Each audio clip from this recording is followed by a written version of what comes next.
Breaking news చూస్తూ ఉన్నాము. విశాఖలో బల్క్ డ్రగ్ పార్క్ వ్యతిరేక ఉద్యమం ఉధృతమవుతోంది. ఉమ్మడి విశాఖ జిల్లా పాయకరావుపేట అసెంబ్లీ నియోజకవర్గం నక్కపల్లి మండలం రాజయ్యపేట గ్రామంలో బల్క్ డ్రగ్ పార్క్ ని అక్కడ నిర్మించాలని ప్రభుత్వం ప్రతిపాదించింది. దానిని మత్స్యకారులు తీవ్రంగా వ్యతిరేకిస్తూ ఉన్నారు. ఆ గ్రామం మొత్తం వారే ఉంటారు. వారి జీవనోపాధికి ఈ డ్రగ్ పార్క్ గండి కొడుతుందని వారు భయపడుతూ ఉన్నారు. సముద్ర జలాలు కాలుష్యం అయితే తమ జీవనం సాగేది ఎలా అని వారు ఆందోళన చెందుతున్నారు. అందుకే ఈ పార్క్ తమ గ్రామంలో ఏర్పాటు చేయొద్దు అని చాలా రోజులు ఉద్యమిస్తూ ఉన్నారు.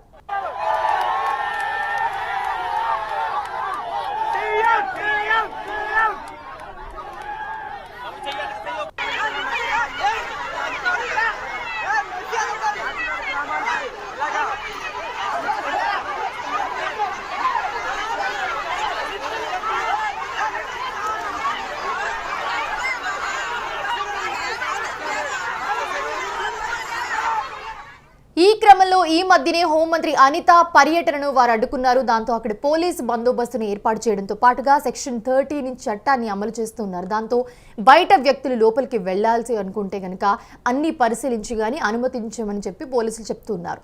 చలో రాజయ్యపేటకు వైసీపీ పిలుపునివ్వడం ఉత్కంఠకు దారితీస్తోంది.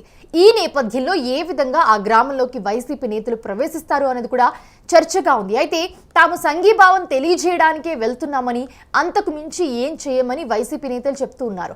బల్క్ డ్రగ్ పార్క్ ని అక్కడ ఏర్పాటు చేయొద్దు అన్నది తమ విధానమని వైసీపీ నేతలు స్పష్టం చేస్తూ ఉన్నారు. అయితే నేడు రాజయ్యపేటలో వైసీపీ నేతలు ఎంట్రీ ఇవ్వగలరా అన్నది ఉత్కంఠగా మారింది.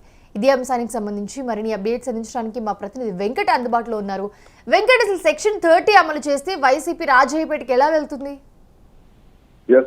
గత కొన్ని రోజులుగా కూడా దీనికి సంబంధించి పెద్ద ఎత్తున అంటే ఉద్యమం అయితే జరుగుతుంది. ముఖ్యంగా విశాఖ అంటే కలకత్తా చెన్నై జాతీయ రహదారిని కూడా ఇటీవల అడ్డుకోవడం, దానికి సంబంధించి పెద్ద ట్రాఫిక్ జామ్ కూడా అక్కడ ఏర్పడింది.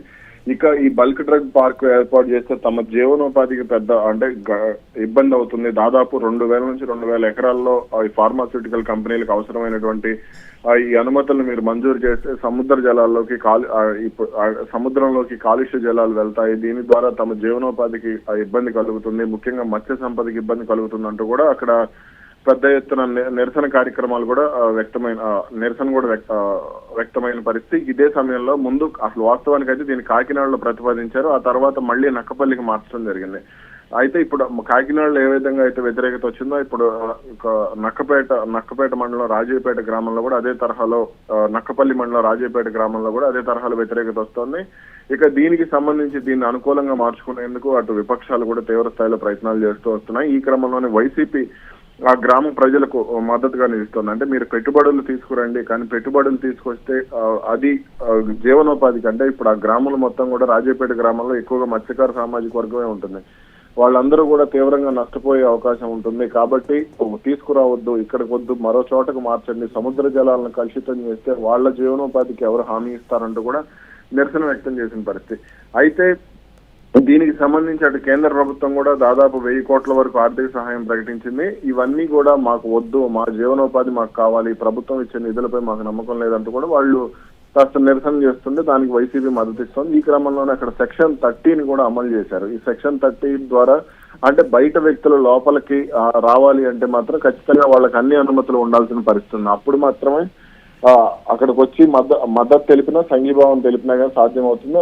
మామూలుగా వైసీపీ వాళ్ళు ఏదన్నా అనుకుంటే అది ఖచ్చితంగా చేసి తీరటం, లేదంటే దానికి అటు సోషల్ మీడియాలో కానీ ఇటు ఎలక్ట్రానిక్ మీడియాలో కానీ హడావిడి చేయడం అన్ని జరుగుతూ ఉంటాయి. మరి ఈ విషయంలో వైసీపీ ఏ విధంగా ముందుకెళ్లబోతుంది? ఇటీవల కూడా వైసీపీ నాయకులు జాతీయ రహదారిపై చేసినటువంటి నిరసన కార్యక్రమాలకు కూడా ప్రత్యక్షంగా పరోక్షంగా కూడా మద్దతు ఇచ్చారు. అటు వైసీపీ నాయకులు కూడా అక్కడ ఉన్నటువంటి గ్రామ స్థాయి నాయకులు కానీ, నక్కపల్లి మండలానికి చెందిన నాయకులు కానీ వీళ్ళందరూ కూడా యాక్టివ్ గా పాల్గొన్నారు. మరి దీన్ని ఈ రోజు ఉద్యమ తీవ్రత ఎలా ఉండబోతుంది, వాళ్ళు ఎలా నిరసన తెలుపుతారనేది చూడాలి. సో ఇప్పుడు ఈ వైసీపీ నేతలు ఎవరైతే ఉన్నారో వీళ్ళందరినీ అడ్డుకునే ప్రయత్నం, పోరాటం ఏదైతే ఉందో మరింత ఉధృతమయ్యే సిచ్యువేషన్ ఉందంటారా? ఖచ్చితంగా దాదాపు 35 రోజులుగా జరుగుతుంది ఉద్యమం. అంటే బల్క్ డ్రగ్ పార్క్ వద్దు, రాజయ్యపేట ముద్ద అనే నినాదంతో యువకులు మహిళలు పెద్ద ఎత్తున ముందుకొస్తున్న పరిస్థితి ఉంది. అయితే దీనికి సంబంధించి అంటే వందలాది రసాయన యూనిట్లు వస్తే కాలుష్యం పెరుగుతుంది, సముద్ర జలాల నాణ్యత తగ్గి మత్స్యకారుల జీవనోపాధికి దెబ్బతింటుందంటూ కూడా కాస్త ఆవేదన వ్యక్తం చేస్తూ వస్తున్నారు. ఉద్యమ తీవ్రత అయితే ఎక్కువగానే ఉందని చెప్పాలి. అయితే దీనికి సంబంధించి ప్రభుత్వ వాదన మరో రకంగా ఉంది. నేరుగా 30,000 మందికి, పరోక్షంగా 40,000 మందికి ఉద్యోగాలు వస్తాయి, అందులో మీ బిడ్డలకు కూడా ఉద్యోగ అవకాశాలు వస్తాయి అనేది వాళ్ళు చెప్తూ వస్తున్నారు. అయితే ప్రజా శాస్త్రవేత్తలు కానీ పర్యావరణవేత్తలు కానీ దీనికి సంబంధించి అంటే ఇటీవల ఎన్విరాన్మెంటల్ ఇంపాక్ట్ అసెస్మెంట్ నివేదికలో పలు లోపాలు ఉన్నాయని, అలాగే రసాయన కాలుష్యం అంచనాలు కూడా అసత్యంగా ఉన్నాయంటూ కూడా వాదన చేయడం జరిగింది. అంటే ఇది కూడా ఒక రకంగా నిరసన కార్యక్రమాలకు బలం చేకూర్చిన పరిస్థితి. కాబట్టి దీన్ని ఏ విధంగా ఇంకా భవిష్యత్తులో ఖచ్చితంగా దీనికి సంబంధించి తీవ్ర స్థాయిలో ఉద్యమం అయితే జరిగే అవకాశాలు ఉన్నాయి. అంటే దీన్ని కొంతమంది అయితే గతంలో నందిగ్రామ్లో ఏ విధంగా టాటా కార్ల ఫ్యాక్టరీకి సంబంధించి ఉద్యమం నిర్వహించారో ఇప్పుడు ఇదే తరహాలో బల్క్ డ్రగ్ పార్క్ కు సంబంధించి కూడా ఈ వామపక్షాలు కానీ లేదంటే వైసీపీ కానీ లేదా ఇతర ప్రజా సంఘాలు కానీ వీళ్ళందరూ కూడా నిరసన కార్యక్రమాలు వ్యక్తం చేసే సంకేతాలే కనపడుతున్నాయి. సో ఇప్పుడు స్థానిక ప్రజలు వద్దంటున్నా కూడా ప్రభుత్వం ఎందుకని బల్క్ డ్రగ్ పార్క్ నిర్మిస్తుంది అనుకోవచ్చు?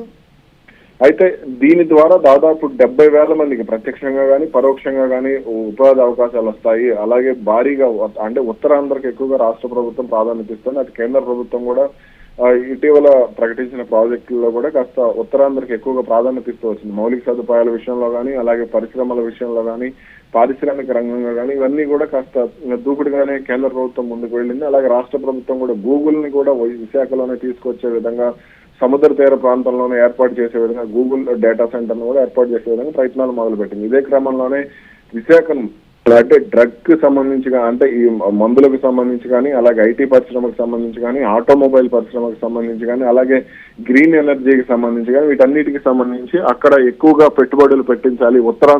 ఉత్తరాంధ్ర అనేది వెనుకబడిన ప్రాంతం కాబట్టి అక్కడ యువకులకు అంటే వారు అక్కడి నుంచి ఇతర ప్రాంతాలకు సాధారణంగా ఉత్తరాంధ్రకు చెందిన వారు ఎక్కువగా కృష్ణా జిల్లా, గుంటూరు జిల్లా అలాగే హైదరాబాదు ఇలా కొన్ని ప్రాంతాలకు వలస వెళ్తూ ఉంటారు. కాబట్టి వలసలను అరికట్టాలి, ఉత్తరాంధ్రను కాపాడాలి అనే లక్ష్యంతోనే ప్రభుత్వం ముందుకు అడుగులు వేస్తుంది. అయితే ఇదే ఇప్పుడు క్రమంగా వివాదాస్పదం అవుతుంది. ఇప్పుడు ఈ బల్క్ డ్రగ్ ప్రాజెక్టు ద్వారా భారీగా రసాయనాలు వెళ్లి సముద్రంలో కలిస్తే అది సముద్ర జలాలు క్షీణతకు గురై ఎక్కువగా మత్స్య సంపదకు నష్టం జరుగుతుంది అనేది ఎక్కువగా వాదన వినపడుతుంది. ఇటీవల కాకినాడలో కూడా ఇదే తరహాలో ఉప్పాడ సముద్ర తీరంలో కూడా మత్స్యకారులు పవన్ కళ్యాణ్ నివేదిక కూడా ఇచ్చారు. పేరుకి సముద్రం అయినా సరే మొత్తం కలుషిత జలాలే ఉంటున్నాయి, చివరి గోదావరిలో కూడా కలుషిత జలాలే కలుస్తున్నాయి, కాబట్టి మత్స్య సంపదకు బాగా ఇబ్బంది కలుగుతుందంటూ కూడా ఆవేదన వ్యక్తం చేస్తున్న పరిస్థితి. అయితే ప్రభుత్వం మాత్రం దీని మీద కాస్త సీరియస్ గానే ముందుకు వెళ్తోంది.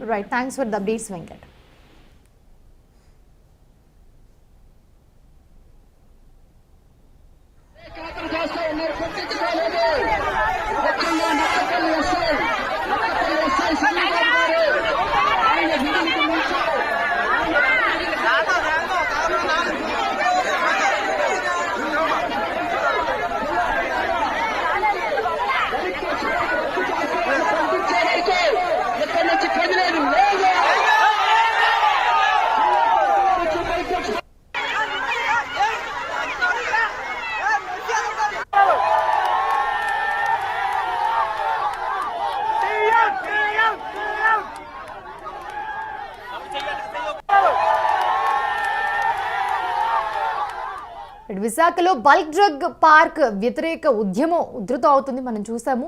సో ఉమ్మడి విశాఖ జిల్లా పాయకరావుపేట అసెంబ్లీ నియోజకవర్గం నక్కపల్లి మండలం రాజయ్యపేట గ్రామంలో బల్క్ డ్రగ్ పార్క్ ని అక్కడ నిర్మించాలని చెప్పి ప్రభుత్వం ప్రతిపాదించింది. దానికి మత్స్యకారులంతా కూడా తీవ్రంగా వ్యతిరేకిస్తున్న పరిస్థితి కూడా మనం చూస్తున్నాం. అయితే ఆ గ్రామం మొత్తం కూడా వారే ఉంటారు. వారి జీవనోపాధికి ఈ డ్రగ్ పార్క్ గండి కొడుతుందని వారు భయపడుతూ ఉన్నారు. సముద్ర జలాలు కాలుష్యమైతే తమ జీవనం సాగేది ఎలా అంటూ వాళ్ళంతా కూడా ఆందోళన వ్యక్తం చేస్తున్న పరిస్థితి.